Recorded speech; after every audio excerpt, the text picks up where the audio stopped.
Muy buenas, bienvenidos al banquillo, gracias por estar con nosotros. Hoy vamos a hablar de cómo se está enfrentando la situación energética a nivel del Istmo Centroamericano, las experiencias que viven los países de la región y las respuestas que esperan en Honduras los abonados e inversionistas. Hay que recordar que se requiere con urgencia potencia disponible para el país que ha venido enfrentando dificultades en algunas zonas puntuales. No se han logrado resolver. Todo esto lo desarrollamos a continuación con nuestros invitados. En el estudio, Miguel Aguilar es el presidente del Sindicato de Trabajadores de la Empresa Nacional de Energía Eléctrica y el doctor Diomedes Quijano es un especialista en temas energéticos que nos va a dar sus valoraciones desde la ciudad de Panamá. Miguel, ¿cómo ha estado enfrentando la ENE estos primeros 2 meses?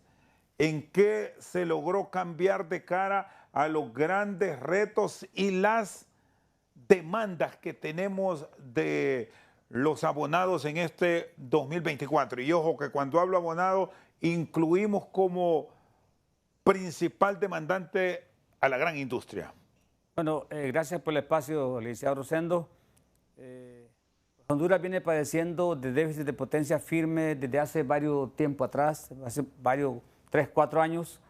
Se dejó de tener potencia firme y esto ha pegado al año pasado con racionamientos agudos por las altas temperaturas, por la falta de inversiones que venían siendo retrasadas, por la falta de licitaciones de potencia firme. Y este año, 2024, la ENE tiene un plan bastante agresivo y redoblado el paso de trabajo para meter 272 megavatios de potencia firme al sistema de marzo en adelante y meter al sistema 272 MVA, creo, de capacidad de transformación para poder transformar esa potencia, y está haciendo también en equipos de trabajo mantenimientos preventivos y correctivos y en algunos sectores engrosamiento de calibres en distribución para mitigar el efecto del déficit que viene padeciendo Honduras y para enfrentar el sobrecalentamiento sistemático, porque hay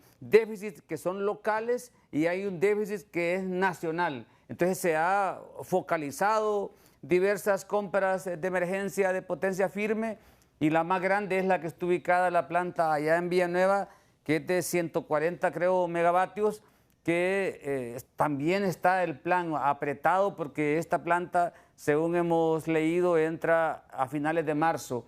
Y desde ya, desde esta fecha, usted puede ver que las temperaturas están siendo fuertes y nosotros esperamos que se sigan haciendo esos esfuerzos extraordinarios para mitigar el déficit, sin dejar de decir que puede existir sobrecalentamiento, falta de generación, falta de capacidad que puede afectar en cierto pico de demanda que son crecientes anualmente y que este año puede ser que sobrepase el porcentaje del año pasado y de este, porque hay potencias que quedaron rezagadas, que no entraron al sistema de demandas, y entonces este año va a reflejar la demanda creciente del 24 y la demanda estática del 23. Los trabajadores estamos haciendo los esfuerzos que están bajo las instrucciones para poder también darle los mantenimientos que corresponde. Honduras no debería estar en este círculo, sino tendría que salir rápidamente a una licitación grande de arriba de 1.500 megavatios que respaldamos al señor ministro en esta acción que está atrasada, porque se puede hacer y salir esta compra de esto. Que me habla, una potencia de la misma entra en mayo. Estamos hablando de qué tipo de generación y quién es el proveedor. Bueno, según el plan establece que hay alguna potencia que entra en marzo, 140 megavatios de una empresa aquí ubicada en Villanueva, cerca de la subestación de 230 que tiene la ENE ahí. Desconocemos el nombre o el dueño de la planta, lo que sí es que bajo el decreto de emergencia, la ENE en este año de marzo en adelante ingresa al sistema, según el plan de acción, 270 megavatios sumados a los que pueden comprar al mercado regional y hacerle frente al déficit de potencia firme que tiene el país, sin menoscabo de las dificultades que pueden tener el proceso por la variabilidad de la demanda y la calor, que eso provoca sobrecalentamiento de inmediato. Llámese la red, llámese la línea de transmisión, llámese el transformador o el sistema interconectado nacional. Muy bien, quiero incorporar al doctor Diomedes Quijano desde Ciudad de Panamá. Ustedes que son especialistas en esta área, ahora que estamos con una demanda creciente a nivel de la región, ¿cuáles son las recomendaciones que se dan? ¿Dónde podemos encontrar energía a bajos costos, que es lo que al final se busca para nuestras economías? Primero, para beneficiar al abonado residencial, al común, y ser un atractivo, doctor Quijano, para la gran inversión, porque este es el gran problema que enfrentamos en algunos países de la región que usted conoce, pero tenemos el ejemplo de Panamá con un desarrollo de la industria fantástico y sin las dificultades que sí vive Honduras. Un gusto saludarlo. Muchas gracias por acompañarnos. Cómo no, muy buenas tardes, un saludo cordial. La verdad, un honor de estar aquí con ustedes en esta tarde. Y bueno, realmente la intervención hecha por el señor presidente del Sindicato de Trabajadores de la ENE, realmente muy bien descrito, realmente para aquellos que también conocemos o estamos vinculados con el sector energético a nivel centroamericano. Sabemos que Honduras es uno de los países que ha alcanzado una cota crítica en cuanto a operación y mantenimiento con respecto a las redes individuales de los países. No obstante, esta problemática energética es experimentada en todo el istmo centroamericano. Lo único es que cada país lo enfrenta de manera distinta. Cada país tiene retos distintos y aquí justamente quiero dejar establecido dos aspectos importantes. El primero, por ejemplo, es que cuando nosotros entendemos sobre la necesidad energética, lo planteamos inmediatamente en función de lo que conocemos como generación de energía, es decir, las plantas que yo necesito ingresar al sistema para que se genere más energía que esté disponible. Y esa energía tiene que llegar al usuario final, el cual realmente puede ser de distintos tipos. Puede ser residencial, comercial, industrial, diversos tipos de aplicaciones. Pero ¿qué nos suele ocurrir en nuestros países y que lo mencionó el señor Miguel, que es muy, muy importante, es el tema de la transmisión?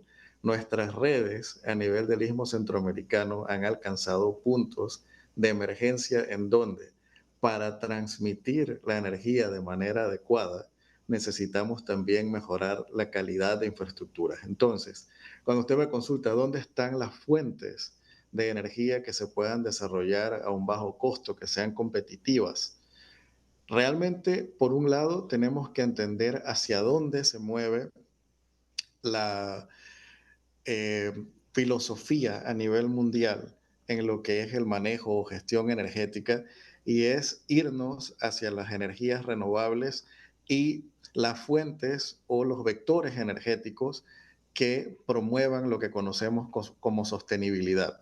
Y la sostenibilidad es el uso correcto de los recursos que tenemos. Entonces, por un lado, realmente las energías renovables han alcanzado un grado de optimización que las hace costo efectivas, es decir, pueden ser costo efectivas en términos de aplicación con respecto a plantas térmicas o fósiles que se han usado por mucho tiempo, especialmente en países industriales como Honduras, El Salvador o Guatemala, por ejemplo. Pero, ¿cuál es el reto que tenemos? Que las energías renovables son energías que dependen de lo que conocemos como fuentes intermitentes o fuentes variables de energía. Esto es, el sol depende de las condiciones atmosféricas y tiene un periodo en el cual podemos utilizarlo. El viento, por otro lado, también tiene restricciones de tiempo. Entonces, al final, nosotros estas energías, para convertirlo en la primera necesidad expuesta por el señor Miguel, que es la potencia firme, necesitamos ir un paso adelante y estas energías renovables combinarlas entonces con lo que se llaman sistemas de almacenamiento de gran capacidad, que hay diversos modelos de almacenamiento energético, los cuales van a ser el complemento ideal para que, por un lado, las energías renovables que sean de bajo costo puedan almacenarse y utilizarse de acuerdo a las necesidades de demanda que tengan cada uno de los países. Y ahora, doctor Quijano, aquí hay un elemento que es fundamental, que es la programación, la planificación, la estructura explicada en los términos de las diferentes generaciones. Aplicarlo sería lo ideal. El problema es la aplicación en una emergencia, porque sí hay una demanda de energía con urgencia para ayer, aquí en algunas zonas del país y del mismo istmo centroamericano, porque así como tiene déficit Honduras, hay países de la región que están con esa dificultad, un caso es Nicaragua. Entonces, también lo recomendable para allá, ¿qué sería? La implementación, como digo, la implementación de energías renovables, especialmente fotovoltaicas, si nosotros la comparamos con el desarrollo de cualquier otro tipo de planta no fósil, tiene un nivel de desarrollo y de avance sumamente rápido. Pero, insisto, uno puede montar una planta fotovoltaica gigantesca, por ejemplo, de unos 100 megavatios, 200 megavatios, lo que se está necesitando ahorita, se puede montar muy rápido, teniendo los recursos, la planificación y la organización. Estoy hablando de un proyecto de menos de un año, con respecto a una hidroeléctrica que, por ejemplo, para montarla se requieren 2 años o 3 años, dependiendo de su capacidad. Pero el tener energía disponible, pensémoslo así, es como si estuviésemos en una fiesta nuestra de casa y tuviésemos decimos nosotros aquí en Panamá, decimos chicha o bebida o refresco para servir. Pero si luego de que la fiesta termina, nosotros ya no necesitamos más y no tengo cómo guardarla, entonces de nada me sirve haber hecho un montón de refresco que luego no puedo servir. Entonces, podríamos tener energía ya, pero también necesitamos darle un respaldo para que pueda ser utilizada cuando se necesite la demanda, porque si es emergencia, entonces tenemos que entender que hay que servir la condición de demanda y al mismo tiempo darle un respaldo tanto a la generación como a la transmisión. Bajo la explicación excelente que está dando el doctor Quijano, nosotros como organización, como país, como institución usted mencionó toda esa explicación científica y aplica la palabra de la sostenibilidad energética. Entonces le apostamos también nosotros que este paso, que es un paso de emergencia, por lo que no se ha hecho anteriormente, pero debe ser calificado como emergencia y ponerle cortos tiempos para que luego, y así ya lo ha aceptado muy bien el señor ministro del ENE y el gobierno igual, a darle el impulso a nuestro país a una licitación de arriba de 1000 megavatios a 25, 30 años que pueda darle sostenibilidad en el tiempo con cambio de tecnología bajo las inversiones en esa generación, en todo el sistema de la columna vertebral que es la transmisión y la sostenibilidad allá abajo en distribución y con diferentes potencias para hacerle frente al déficit o a las demandas que son crecientes anualmente o a poder competir con bajos costos, lógicamente ese es el objetivo primario para beneficiar a la población. En este caso, que es un paso corto de emergencia y diésel, pues en este momento nos sale caro, pero tenemos que hacerle frente como país en medio de estas dificultades a las necesidades que son focalizadas en este momento y que no se fueron por una compra directa específica, sino focalizadas en las zonas donde se tiene más necesidad de potencia firme y yo le expreso en el plan que hemos visto y ojalá se pueda ampliar bajo esas inversiones. El año pasado en distribución casi 20.000 millones y otros 20.000 millones en distribución. Este año el gobierno, vemos nosotros que la señal de voluntad política está expresada en esa ejecución presupuestaria, pero hace falta todavía esa señal mayúscula en el campo. la ejecución, así como en este momento la administración del ENE está trabajando en equipos de diversos índoles, llámese en Nacaome Valle, es el segundo transformador más o menos de 140 MVA, el de Progreso es el de 150 MVA y lo están haciendo a pasos acelerados porque estamos también contra el tiempo, pero necesitamos que esas brechas de tiempo puedan acortarse porque el verano es copioso y necesitamos esa fluidez y esa continuidad de servicio a favor del pueblo hondureño y a favor de la región. Bueno, pero ¿cómo hacer estas inversiones efectivas? Porque tampoco hay que correr. Ya tenemos experiencias que por ir demasiado rápido, después vienen sendos errores e incluso hasta acciones legales en contra de muchas inversiones por aquello de, incluso hasta de los costos. Doctor Quijano, porque esto hay que verlo con sumo cuidado y que no nos aparezcan con valores. Vamos a poner un ejemplo que llama la atención por lo cercano que está, que en el vecino país hay generaciones que cuestan 8 o 9 centavos de dólar y las que instalan aquí en Honduras cuestan 25. Hay algo importante que también es el núcleo central de lo que se conoce como política energética de cualquier país. De seguro, Honduras obedece a condiciones que se llaman condiciones de regulación de mercado y dentro de estas condiciones de regulación de mercado usualmente se definen las transacciones y la forma en la cual todos los agentes dentro del mercado energético, es decir, aquellos que pueden vender y aquellos que pueden comprar energía, lo hacen bajo una regulación efectiva que tiene que fluir. ¿Qué suele pasar? Lógicamente, la regulación va a estar asociada al tipo de matriz energética que hay en cada país. Y esto suele implicar en lo que se llama una condición o un mercado marginalista. Para explicarlo en un término realmente accesible, es si yo tengo la presencia todavía de plantas térmicas dentro de mi matriz energética o plantas cuya operación es sumamente costosa, aunque yo tenga centrales de energía renovable, si por alguna razón yo debo llamar a operación a plantas que necesitan entrar porque hay una necesidad de suplir demanda, pero son térmicas o son muy costosas, entonces se agrega al valor del despacho energético esas plantas que son sumamente costosas. Yo le agrego lo que dice el doctor Quijano, porque es muy correcto lo que él está diciendo, el doctor Quijano.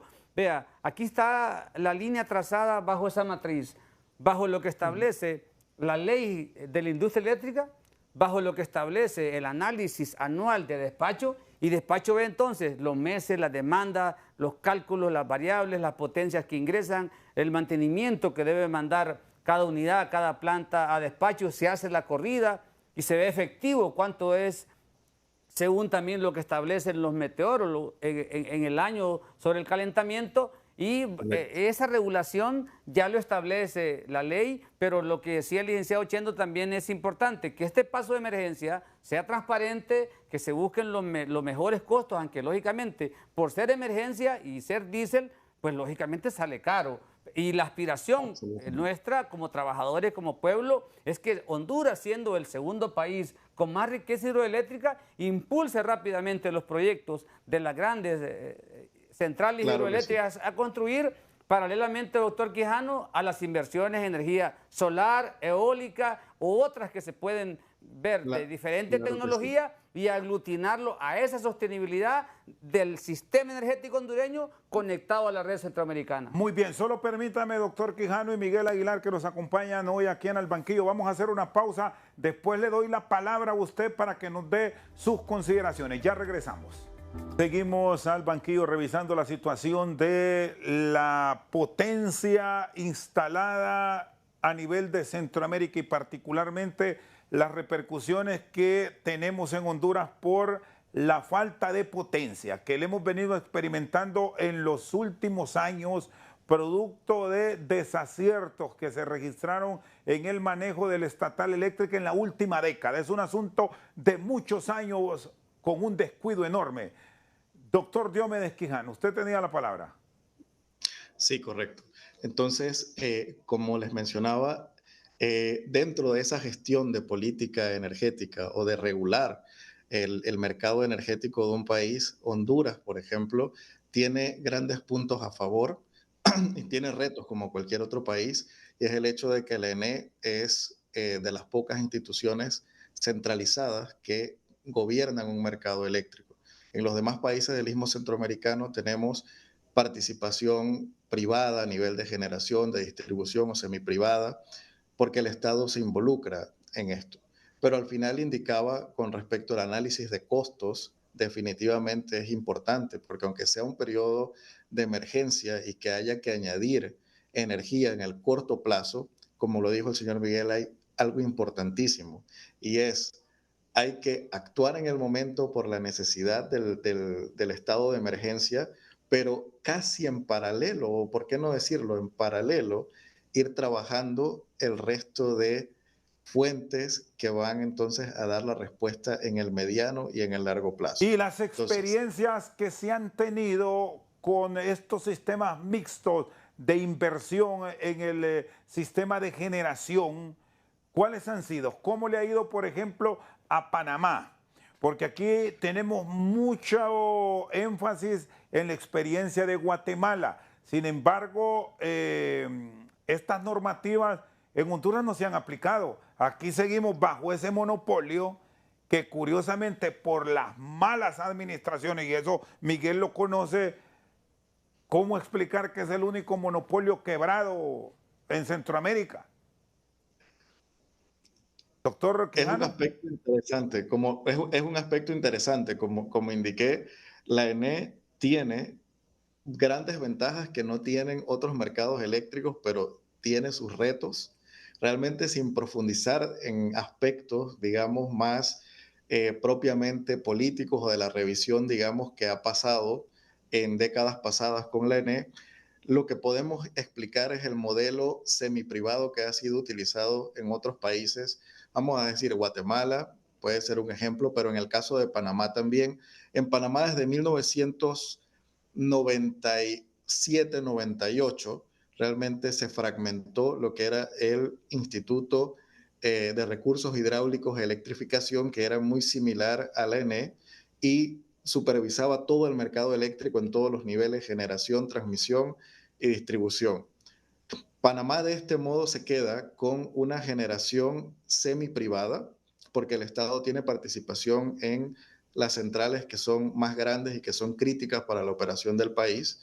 El Estado tiene una porción de esas empresas generadoras y tiene una porción de las empresas distribuidoras y gobierna la transmisión de energía. Es decir, el Estado tiene inversión en la parte de generación parcialmente y en la parte de distribución parcialmente, pero gobierna la transmisión de energía.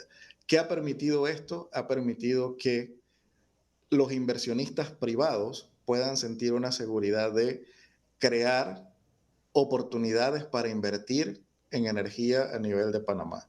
Y los distribuidores que se han mantenido bastante estables debido a que la regulación tarifaria se ha mantenido también bastante estable a lo largo del tiempo, hayan visto un mercado para invertir y también para desarrollar el sistema de distribución que estaba bastante deteriorado cuando se le entregó a estos inversionistas privados. Entonces, ¿qué beneficios se han logrado?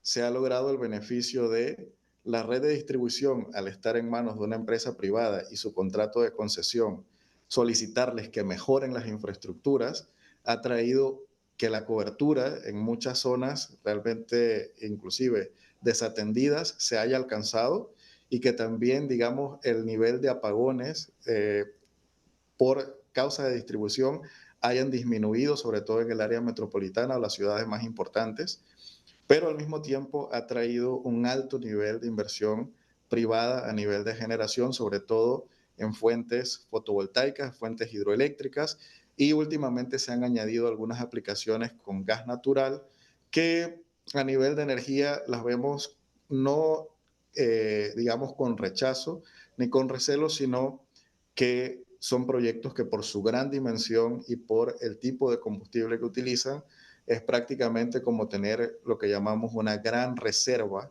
de energía en caso tal Panamá lo llegase a necesitar por condiciones extraordinarias. Licenciado Chendo, doctor Lógicamente, Quijano, en lo que se refiere el doctor Quijano, que es un experto, lógicamente, en temas energéticos en la región, el modelo hondureño también viene siendo un modelo hasta cierto punto mixto, porque el de generación, ya los privados, está en generación los privados. La transmisión, el privado, según la ley, establece que el generador debe construir su línea hasta el punto más cercano de la transmisión. Pero la transmisión, que reitero, es la columna vertebral del sistema hondureño, es un sistema que requiere mucha inversión.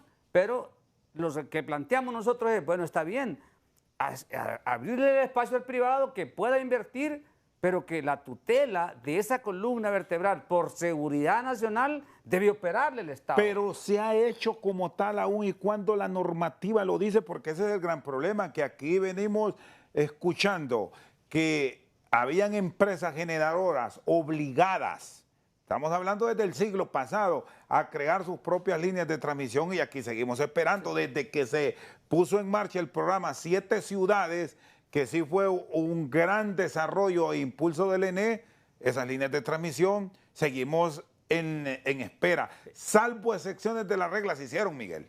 Sí, es que también se me faltó agregarle acá lo que expresaba el análisis del doctor Quijano, es que cuando se aperturan o se aprueban contratos de generación, hay contratos que entran al sistema que están fuera del contexto de la región en el costo.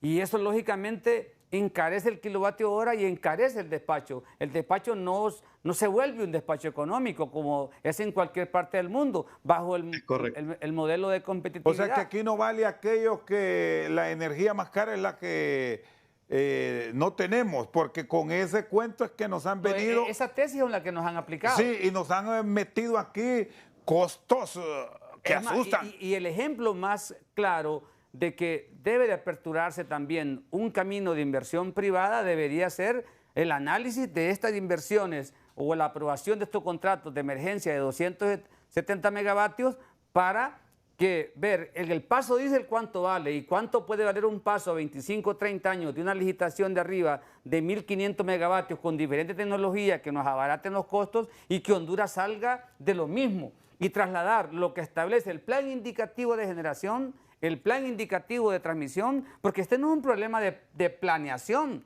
esto es un problema de ejecución, de voluntad política efectiva en campo.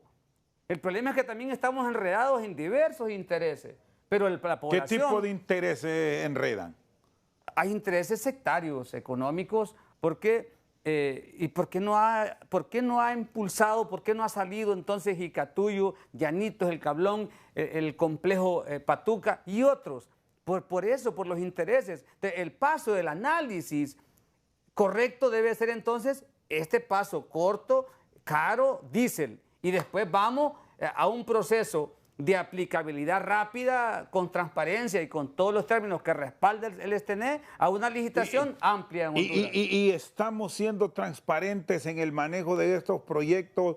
¿Qué sabe el sindicato? Porque quiero tocar puntualmente lo que se informó recientemente de una compra de equipo del ENE, pero es una generación cara. Y hablan de una inversión, no sé si está en esos términos, arriba de los 3.000 millones de lempiras. Estamos hablando de alrededor de 110, 115 millones de dólares para plantas que se mueven por medio de diésel. ¿Es lo mejor esto, Miguel, o hay que ir con cautela? Por lo que representa tener equipo bajo la tutela del Estado, que ya sabemos qué pasa con los gobiernos. Bueno, nosotros como trabajadores, como sindicato, nosotros lamentamos que hayamos tenido que llegar a este paso calificado como emergencia, un decreto de emergencia.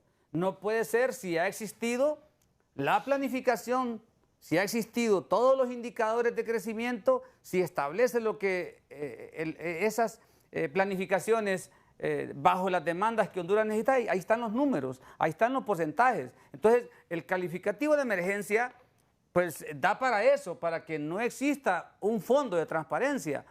Me refiero a la documentación, a los costos, y esto debe ser dado al pueblo hondureño cuánto nos va a costar el kilovatio que van a comprar en este paso de emergencia. Igual también el paso de la compra de equipo a una compañía china que tenemos entendido está después de este tiempo a 20 fracción de meses, 26 meses.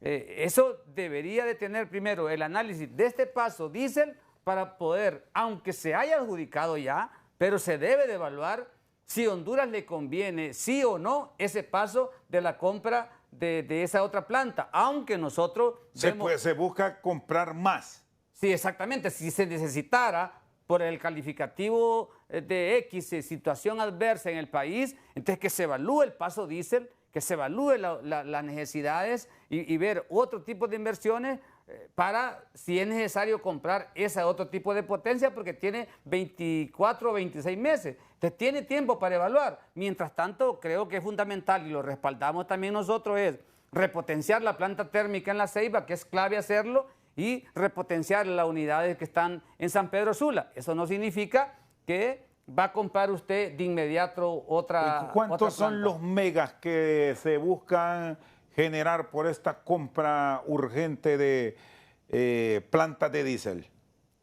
En el plan que hemos estudiado y que hemos visto, se establecen 270 megavatios de potencia diésel. Y ya se proyectó los costos porque recordamos que es un energético que en ciertas temporadas, a pesar de tratarse de diésel, genera variaciones en los costos. Sí. Y después vienen los traslados obligados al abonado. Bueno, eso está claro de que los carburantes tienen inestabilidad de precios y siempre van a la alza. Y si generamos más con diésel, lógicamente esto tendrá algún costo mayor. Por eso es que es fundamental que el paso diésel debe ser un paso corto y luego entrar a esa ejecución inmediata, paralela, como lo decía el doctor Quijano, y que así lo aceptó y lo dijo públicamente el señor ministro Eric Tejada, de que se va a impulsar una licitación de 1.500 megavatios, y eso sería importantísimo para Honduras, y abrir también el espacio a inversiones privadas sin menoscabo, como lo establece la ley de la tutela pública. Doctor Quijano, ¿se puede sustituir una generación de diésel planteada la emergencia? ¿Cómo quedan aquellos procesos de compra de energía, de ir al mercado eléctrico de la región? Que esta fue una alternativa que se planteó, de comprar la energía a Guatemala, que es un buen productor, o no cabe una aplicación de estas. Y Guatemala tiene la ventaja que está al frente de la frontera mexicana. Sí, ese famoso mercado de oportunidades se podría valorar antes de ir con inversiones millonarias. ¿Cuál es el concepto que usted tiene? Sí se podría valorar el hecho de la compra. El tema que reside usualmente cuando se hacen transacciones internacionales es que ya habría que participar en lo que se llama el MER. El MER es el mercado eléctrico regional y el MER tiene su propio nivel de regulación tarifaria, su propio nivel de condiciones para que los participantes, que ahora se llaman participantes del mercado eléctrico regional, definan la forma en la que ellos desean participar dentro de las transacciones del MER. Entonces, ¿qué indica esto? Hay condiciones específicas para participar.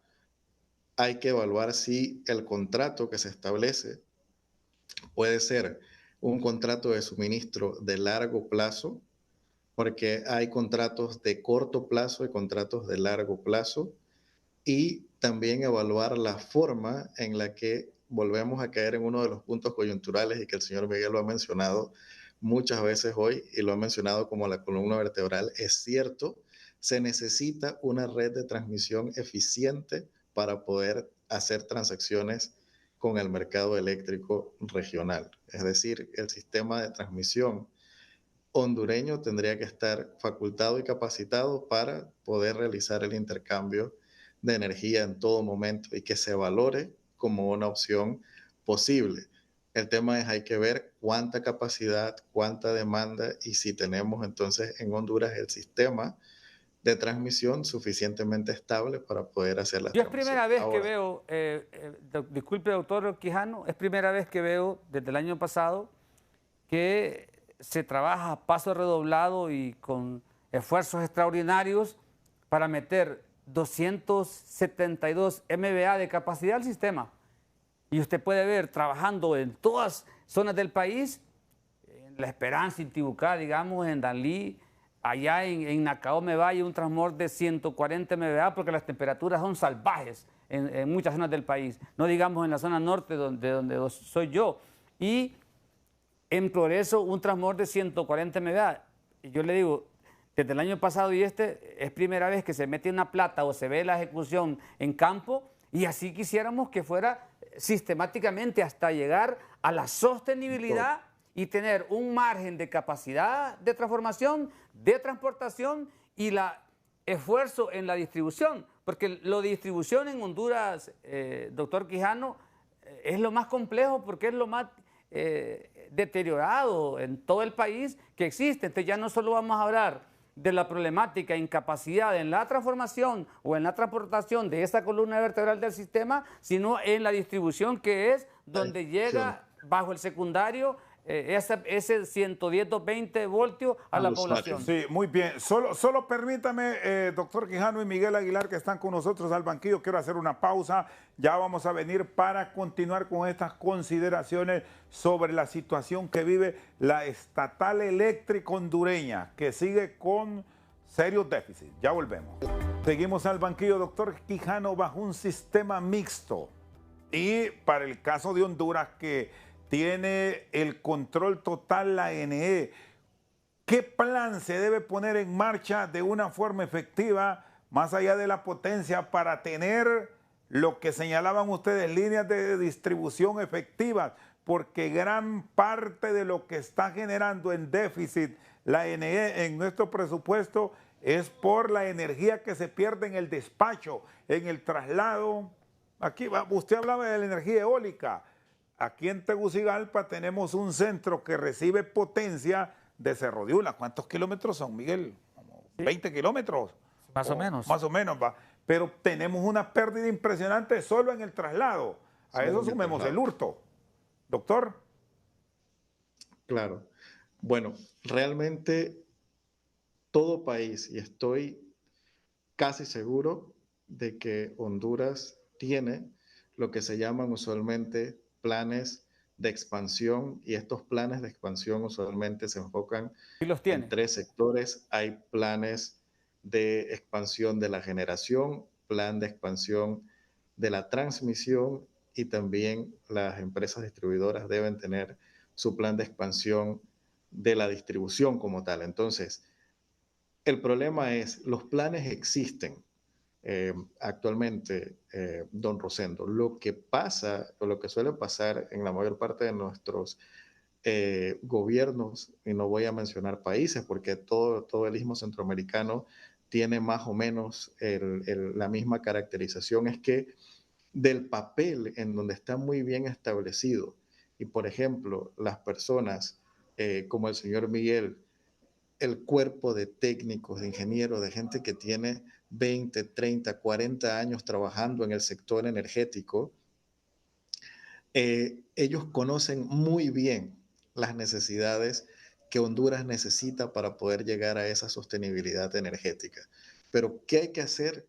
Es justamente aprovechar toda esta voluntad existente o expresada a nivel de presidencia, a nivel del Ministerio de Energía, para sacar estos planes del papel y convertirlos en algo tangible, pero en el proceso hacerlo bien. Hay 2 grandes retos a nivel gubernamental que suelen ir asociados. El primero es que las necesidades a nivel de la población, a nivel del país, el desarrollo va por un lado porque el país evoluciona de manera independiente, y a nivel gubernamental, al ejecutar hay que darle transparencia a los procesos. pero usualmente la fórmula falla en que cuando invertimos mucho tiempo en cuidar la transparencia del proceso y que se haga bien, tarda mucho tiempo en lograr la efectividad. Mi recomendación en este caso, lógicamente, es sacar, como digo yo, del papel estos planes y convertirlos en acciones concretas, pero darle una mentalidad basada en lo que usualmente es un desarrollo privado, donde una empresa privada usualmente siempre va a cuidar de sus inversiones, siempre cuida de su inversión hasta el último centavo, pero lo hace con rapidez porque sabe que necesita invertir para poder ganar dinero. A nivel de la ENE, que es una empresa también, es una empresa estatal, la ENE también tiene que ver sus inversiones proyectadas con rapidez para también ser autogestionable. Y entonces aquí podríamos lograr la efectividad que necesitamos. ¿Cuáles son los riesgos? ¿Cuáles son los riesgos en los que se incurre y ve el inversionista con el tema de la seguridad jurídica? ¿Cómo se ha manejado esto a nivel de los países de la región y la experiencia que vive Panamá, doctor Quijano, al igual que Miguel, frente a la realidad de Honduras? Doctor Quijano, y luego le doy la palabra a Miguel, por favor. Sí, cómo no. Panamá fuertemente ha tenido una seguridad jurídica, probablemente hasta el año pasado, que ustedes debieron haber visto en las noticias o en las redes sociales que hubo un tema con la oposición a la explotación minera en Panamá. Fue el único incidente realmente en el cual ha habido afectaciones sobre la inversión extranjera que se ha hecho en Panamá. A nivel energético, realmente, el introducir el que la generación sea altamente privada, con la injerencia estatal solo desde el punto de vista de regulación, ha traído que mucho capital extranjero quiera invertir en el desarrollo de aplicaciones de energía aquí en Panamá. De hecho, se acaba de liberar, como no había pasado en mucho tiempo, una licitación de 500 megavatios para energía renovable. O sea, realmente era algo que se había estado esperando por mucho tiempo. Y ya una gran cantidad de empresas privadas extranjeras están tocando puertas para comenzar la ejecución de estos proyectos. Bueno, ¿Qué sienten ellos? No se preocupe. Ya voy a terminar solamente para hacer. ¿Qué sienten ellos? Que hay un marco de seguridad en el que la inversión que van a ejecutar va a estar fuertemente regulada, digamos, por una política o una regulación sólida, y es un mercado que se ha mantenido comprobadamente estable a lo largo del tiempo. Ahora, lógicamente, Honduras, vuelvo a insistir, puede encontrar beneficios dentro de su estructura actual con pocas optimizaciones en diligenciar lo que ya conocen muy bien, porque las necesidades están identificadas y solamente ahora hay que convertirlas en algo concreto, vuelvo a insistir. En Honduras, la voluntad política real, reflejada desde la ley, le da al ENE un impulso para que trace el camino por donde irse en el marco de la necesidad y la ampliación. Bajo esta planificación existente del plan indicativo de generación y de transmisión, desde el presupuesto que le asignan a la empresa, en medio también de que la ley creó una crispación entre el gobierno y los privados, por lo que establecía la ley de que había que hacer una revisión de los contratos de mutuo acuerdo entre las partes, y que iniciaron ese proceso, proceso, pero existió una crispación. Pero eso no significa que la ley también no exprese la entrada de un privado en las condiciones reales de competitividad, porque es que vea, El Salvador tiene un costo de kilowatt en algún momento más barato que el hondureño, y hay un momento que el kilowatt generado por búnker en algún tiempo, cuando los carburantes bajan, ese kilowatt es más bajo el costo que el generado por el sol o por el agua. Entonces, eso no hay ninguna explicación, si es natural el viento, si es natural el sol. Entonces, la ley lo que regula también es que puedan venir esas inversiones y puedan tener competitividad con el margen o la línea del costo monómico más bajo que existe en el país. Esa señal, bajo lo que está actualmente pasando, que se da este paso de emergencia, que se tiene que dar por la necesidad que tenemos, nos debe de llevar de este cálculo rápidamente a una acción paralela de un proceso de licitación que debe de ser histórico en el país. Así como es histórico meter 270 MVA de capacidad en términos de 6 meses al sistema, así debe de ser también histórico que Honduras salga de lo mismo. Honduras no tiene necesidad del por qué estar pensando que van a racionar energía. Lógicamente, en un sistema interconectado centroamericano, no solamente el hondureño, estamos expuestos a racionamientos, a apagones, a fallas diversas. Y acá en Honduras hace falta mucha inversión en transformadores de distribución, en líneas de distribución primarias y secundarias, porque se abandonó el proyecto de las 7 ciudades que usted mencionaba. Y sin embargo, el presupuesto del ENE, si bien es cierto, hay más de 20 circuitos que se van a ampliar en diferentes zonas del país, incluido Ciguatepeque, 2 circuitos para Ciguatepeque, un circuito para Ejército Toro, que tenemos bajo voltaje en aquella zona, y así sucesivamente en el país, pero se ocupa un proyecto también, igual como el de la licitación, igual otro proyecto, 7 ciudades. Pero eso no significa que se lo den a un privado, no, solamente que si hay un circuito de tantos kilómetros, licitemos el cambio de esa línea. Si no tenemos la capacidad como ENE, ponga el privado todo, le pago llave en mano y vámonos. Muy bien. Vamos a hacer la pausa. Ya vamos a venir con el cierre con nuestros invitados de hoy. Miguel Aguilar, presidente de los trabajadores de la ENE y el experto en temas de energía, Diomedes Quijano. Ya regresamos. Muy bien, punto sobre la mesa. Miguel, usted me habla de potenciar las inversiones, de buscar que lleguen al país. El problema es que la ENE es una institución que ha estado con dificultades financieras. Incluso hay quienes ponen plata y no le pagan a tiempo, y así es bien complicado ser un atractivo. Esto es sí y no. Porque si bien es cierto, existe una deuda con los generadores y que esa deuda se ha acumulado y que el Estado asume el pago en diversas facturas, hasta con fondos propios de la ENE, hay una deuda con ellos que debe de pagar porque esa energía se generó, se transportó, se consumió, se facturó, pero no se pagó. Pero aquí hay aristas en el escenario de que esa deuda el Estado la va a pagar, pero si usted ve la puerta se abre a las inversiones, y entonces ¿por qué viene a invertir el que va a meter 270 megavatios de generación firme?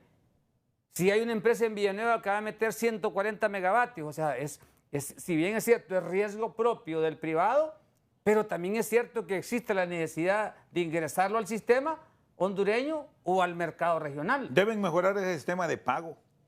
Pero le agrego, el sistema de pago o el sistema de recaudo lo tiene un fideicomiso. El fideicomiso recoge la plata y vía el fideicomiso se repagan las inversiones. El fideicomiso le asegura al inversionista que le va a pagar en medio de que se tengan facturas atrasadas y que se tenga un desafío por delante por mejorar los sistemas, por reducir las pérdidas, mejorar la facturación y crear un ambiente de estabilidad energética que Honduras lo necesita. El Plan Nacional de Rescate es una buena solución. ¿Qué valor le dan? El de pérdidas. Sí, el de las pérdidas, sí, porque tiene una inversión millonaria. Bueno, vea, nosotros tenemos nuestras evaluaciones sobre el programa de reducción de pérdidas, y lo que hemos sugerido al ministro y a la gente que está coordinando el programa es que el programa no puede seguir trabajando como isla. El programa es del ENE, según lo que establece el artículo de la ley de energía eléctrica. Entonces, deben de ajustar el corazón, la operación del programa, ajustarlo a lo que lleva comercial de la unidad técnica, que es del ENE, para poder crear esas señales en doble vía y llegar a la necesidad que está conocida ya bajo toda esa cartografía que se tiene de medidor, de PQR, de gente que está hurtando energía eléctrica, y debe existir también una ley que penalice la hurto de energía. Nosotros creemos que este es el año para llegar a sobrepasar un 3% de reducción de pérdidas, bajo que es el Estado, con todo un andamiaje estatal respaldado por los militares, como lo hicimos en el pasado, para reducir la pérdida, con grandes señales también de eficiencia energética. Muy bien, gracias Miguel. Doctor Diomedes Quijano, soluciones tecnológicas, soluciones técnicas que se pueden presentar para tener un servicio eficiente, ¿qué plantearía para Honduras? Definitivamente, hoy contamos más que nunca con soluciones que no solamente son robustas en su naturaleza, es decir, maduras, sino que también ya van caminando hacia lo que conocemos como el mundo inteligente. Esto es otra cosa que nosotros tenemos que añadir. Añadir inteligencia a la gestión de la energía que ya hemos tenido durante mucho tiempo. Hoy estamos viviendo lo que se llama la revolución 4.0, que es la adición de toda una serie de herramientas que nosotros vivimos todos los días. El Internet de las cosas, estos asistentes virtuales que tenemos, Alexa, Siri, ya están aquí. Eso se llama Internet de las cosas, la realidad aumentada, la robotización. Todo eso lo estamos trayendo a nuestro mundo. Pero el siguiente paso es que así como estamos gestionando la información, también tenemos que gestionar la energía. Y la energía la tenemos que gestionar de manera inteligente con estos recursos tecnológicos que favorezcan el que la sostenibilidad se dé en el largo plazo. Entonces, soluciones tecnológicas y energéticas hay, deben ser complementadas, como dije, las energías renovables van a continuar a nivel mundial siendo la tendencia, esto indudablemente, pero tienen que ser complementadas con herramientas o vectores energéticos que permitan capturar la energía y utilizarla cuando sea necesario, porque vamos a tener un exceso de producción de energía renovable que de nada nos va a servir si no lo podemos emplear de manera correcta. Entonces, yo me centraría en algo más.